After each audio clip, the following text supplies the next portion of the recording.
भारत जितना विशेष है उतना कमजोर भी, जितना ज्ञानी है उतना अंधकारी भी। यहां ऐसे ऐसे लोग हुए जो इंसान से चलते हुए भगवान हो गए, और ऐसे लोग भी हैं जो अपनी सामान्य बुद्धि का उपयोग भी नहीं करते हैं, और ये बहुत बड़ी मात्रा में। कृष्ण कहते हैं कि कर्मों की श्रृंखला बहुत जटिल है, इसको निनोड़ नहीं सकते हैं, इतनी गुथी हुई है। लेकिन भारत में हर इंसान को पता है कर्मों के विषय में। किसी का शोषण हो जाए, किसी का बलात्कार हो जाए, कर्म है तुम्हारे।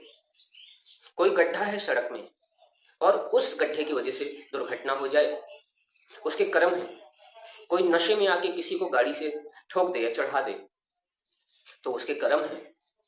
कोई न्याय व्यवस्था पुलिस की वजह से समस्या में आ जाए, जेल चला जाए, पीड़ाओं से गुजरे तो उसके कर्म है।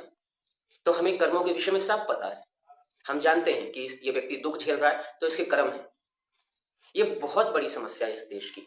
इसको सब पता है कर्मों के विषय में, बस इसको ये नहीं पता है कि हमको बुद्धि भी दी गई है, विचारशील भी होना दिया गया है, चिंतन मनन करके सोचने और समझने की क्षमता भी दी गई है। जो हमारे हाथ में नहीं है उसका झुनझुना पकड़े हुए हैं, और जो हमारे हाथ में है उसको नकार देते हैं, उसको फेंक देते हैं, या उसके विषय में सोचते भी नहीं। वो गड्ढा है, उस गड्ढे के लिए धन है तो गड्ढा क्यों है? किसी का शोषण हुआ तो क्यों हुआ? उसके लिए शिक्षा है, उसके लिए व्यवस्था है। क्यों इतनी कमजोर शिक्षा है? कोई दुखी है फलाफले की वजह से, कोई न्याय व्यवस्था की वजह से शोषित है तो क्यों शोषित है? न्याय व्यवस्था इतनी कमजोर क्यों है? क्यों आम इंसान को समय पे न्याय नहीं मिल पाता है? ये विषय जब तक इंसान चिंतन करके मनन करके धरातल पे खड़े होकर नहीं सोचेगा, नहीं समझेगा, तो सवाल नहीं पूछ पाएगा। अपने नेताओं से, अपने अधिकारियों से आंख में आंख मिला के, दो टुक होके उनसे प्रश्न नहीं कर पाएगा तो उसके समाधान नहीं निकल पाएंगे। जी हुजूरी करके अपना काम बनता और बाकी सब कुछ भाड़ में जाए, ये इस देश को खा लेगा। इसीलिए ये देश इतना पीछे रह जाता है बहुत से मामलों में, और वो मामले बहुत महत्वपूर्ण हैं आम इंसान की जिंदगी के लिए।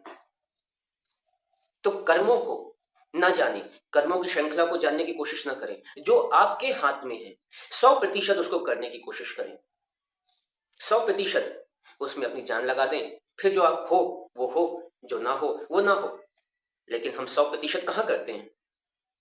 हमारे सरकारी दफ्तर, हमारी सड़कें, हमारी हवा, हमारा पानी, हमारा खाना, हमारा मन, हमारा शरीर, हम रोगी हो गए हैं और हम कहते हैं कर्मों की वजह से हमें रोग हो गए हैं। तुम अपने शरीर को शुद्ध तो रखो, उसका सदुपयोग तो करो, उसको सही आहार, विचार, व्यवहार और विहार तो दो। फिर देखते हैं, जो होगा सो होगा, जो नहीं होगा वो नहीं होगा। लेकिन मति भ्रमित कर दी गई है, कर्मों पे डाल दिया जाता है सब, और जबकि कर्मों का 5 पैसे का भी कुछ नहीं पता। इससे निकलना पड़ेगा। इससे जितनी जल्दी निकलेंगे भारत उतनी तेजी से आगे बढ़ेगा।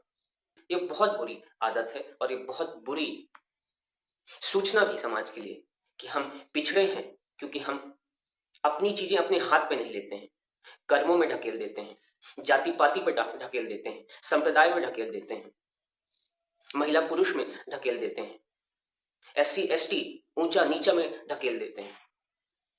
इससे बचना होगा।